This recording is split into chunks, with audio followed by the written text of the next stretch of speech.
In today's video, we are going to talk about a very difficult problem if you're teaching children, if you're teaching groups, if you're teaching adults, pretty much if you're teaching anyone online.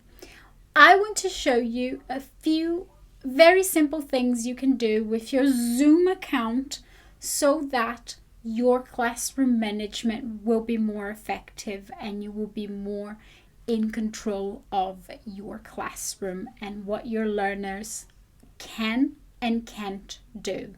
So the first thing you want to do is log on Zoom in your website account. So you're not going to use the program. We're going to be using the website. Here I am. This is my account. I want to show you the most important features, so I'll skip some of them, but I'm also going to give you options so that you can tailor the whole thing. So as you can see, all meetings are secured now, so you can't mess with that. I am on settings, meeting security. It's going to be on your left side. Waiting room. The waiting room allows you to put people in a separate place before they join the meeting. So you have to admit your students to the meeting. Personally, I think this is extremely important because it allows you to control who joins your meeting and when. So if you've got someone who's going to turn up and start greeting everyone and you're in the middle of a clarification, that person is late, you can have that person wait a little bit in the waiting room before they join the class. It also allows participants to click on the link before you and then just wait for you until it's time for the lesson, so they can pretty much stay in the meeting room and wait for when you turn up. The meeting room is a bit like putting a door in your virtual classroom and saying, hey, you have to knock first. So it's very important. I put everyone in the waiting room, and if they rejoin, they also need to go to the waiting room. So God forbid, I hope you never have any serious problems in your class, but if you kick someone out of your classroom because they're causing problems to the other students and you don't want them to rejoin, the waiting room will allow you to do that. And then you can customize the waiting room. So you can put your logo, you can put the topic of the meeting, you can put a description to explain to your learners why they're going to be kept in the waiting room and when you're going to join. And this is a message which they will see before they join you for the class. So you can go here and just say, hey, please wait. The teacher will be here soon. And then you can add your logo, you can put the topic, you just add whatever description you want to this. Meeting passcode. I always have a meeting passcode. And the reason for that is because with Zoom, you can pretty much type a random sequence of numbers.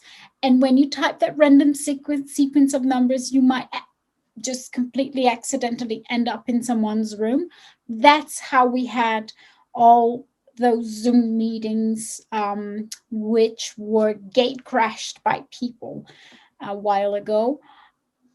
Giving people a passcode means it's a bit like giving them a PIN for them to join your classroom. It's a bit like telling them, look, you need to know your PIN to enter this room. I find that really important because it restricts who can join the meeting. It restricts who can get to the waiting room. So always have a passcode. I try to keep the passcode as simple as possible because I don't want people needing assistance with the passcode. So you might want to keep, you can put just a sequence of numbers or a word that's easy to remember, but just keep it simple. And then I did this. I require a passcode for people who are joining by phone. And the reason for that is because I want to have a bit more control over who's joining my meeting or not. But I also embed the passcode in my invite link. And this means if you click on the link that I sent you, you will not need a passcode. You can simply join. But if you are using a different device, if you don't have the link, then you need to input the passcode. This reduces the chances of someone who's not your student joining the lesson, but of course it doesn't prevent it entirely. It just happens. You can also say that you only want authenticated users to join the meetings. Personally, I wouldn't do that one because sometimes a student will borrow a laptop from someone, or sometimes they use a different device. This will get you in a situation where you might have to give them assistance, help them, they'll be lost. I don't think that's a good feature to have, but you can have it if you want, depending on how technical your students are. Now, as for the video, I always have my video and the participants' videos on. If you've got a class where if you've got a bunch of children, they're easily distracted or anything like that, you can choose to have their videos off. I personally don't want to do that because one thing that's very important for me is that I get to see their faces. So I want to make it as easy as possible for them to have their video on. So I keep it on. If you want to keep it off, feel free to check that. And then audio, telephone, and computer. I do not allow participants to join before me because, as I said, I need to be in the room before them. Then another very important feature is the chat. You can make it possible for people to send a message that's visible to everyone. If you don't want to do that, if you want to prevent them from saving the chat or anything like that, you just click on that. If you've got really serious classroom management problems and you also want to prevent people to send private messages to each other, you can forbid that as well. Most of my students are adults. The ones who are children have one-to-one lessons, so I've never needed to do anything like that. I will go for auto-saving the chats. Whatever it is they're sending is probably something that they want to remember. I really like this feature that plays a sound when someone joins or leaves, because it shows you that a new person is in there. So if you're doing a task with someone, with the students that you've already got in the classroom, and someone else joins, it's a reminder. It's like the person is knocking and they want to join. I like that. And you can actually play the sound just for you so it won't distract the other people. If you want, you can ask to record their voice. I don't do that. Too technical. It's going to confuse people. Yeah. Now, screen sharing. I allow both hosts and participants to share their screen or content. Yes, but then who can share? Host only. So that means only the host can share. If one of your students wants to share their screen, they need your permission. And I quite like that because I've had students, especially teachers, who wanted to show me things on the computer. They were super excited about it, but they ended up taking up a lot of the time from the class, sharing things. So now they need permission. I think this is a bit like the show me, tell me bit of the lesson. There is a place and time, and the teacher controls that. This will allow you to do that. You can always give them permission on the program. Annotations, I allow. If you don't want them to save the annotations or whatnot, you can forbid them. Auto save when sharing is stopped. I think this is very good because I've had situations in the past where I stopped sharing my screen and then I just lost everything I put on the whiteboard. So this won't happen. And I always save it as PNG just because it's easier to play around with it on my eBoard tools. But personally, I don't really use the whiteboard from Zoom. I do remote controlling, which means I can allow students to move things on my shared desktop. So I can give them permission to click on things. I can give them permission to move objects. I think that's very good. You can also allow them to do nonverbal feedback like emojis or meeting reactions. They can ask you to, they can say yes or no, slow down or speed up. I don't use that very often, but I've allowed it. There's the meeting reactions as well. If you don't want people who you've removed to rejoin, you can uncheck that. You can also allow them to rename themselves. That's quite a good feature because very often you will have students borrowing someone else's laptop.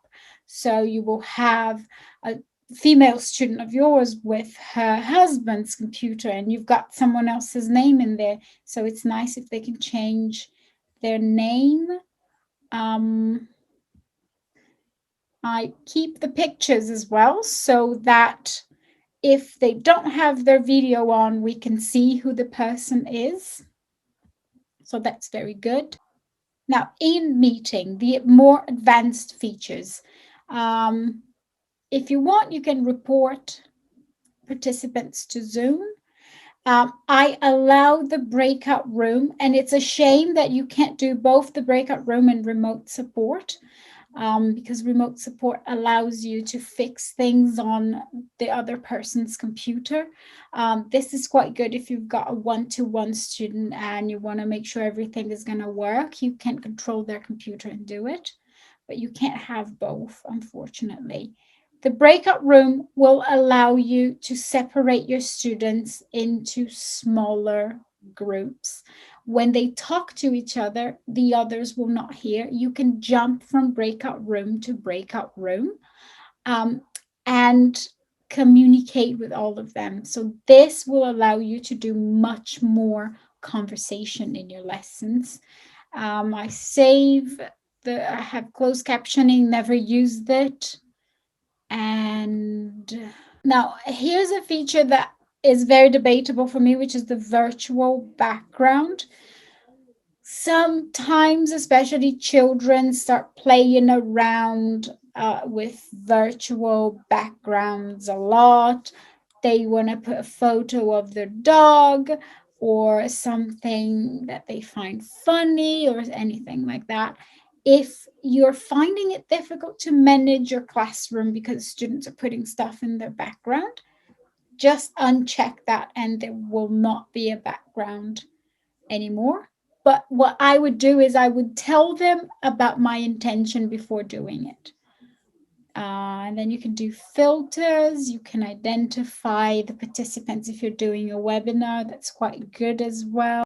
And last but not least, if you don't want to receive an email letting you know that someone else joined your meeting at 3 a.m., you can simply uncheck that and you will not receive an email. So that's it, guys. These are the most important things regarding classroom management and Zoom for me. I would love to hear about what you are doing in your classrooms. If you've got any questions that you would like to ask, feel free to leave a comment and I will answer them if I know. And if you've got any suggestions or anything that works really well for you, please let me know. Bye bye.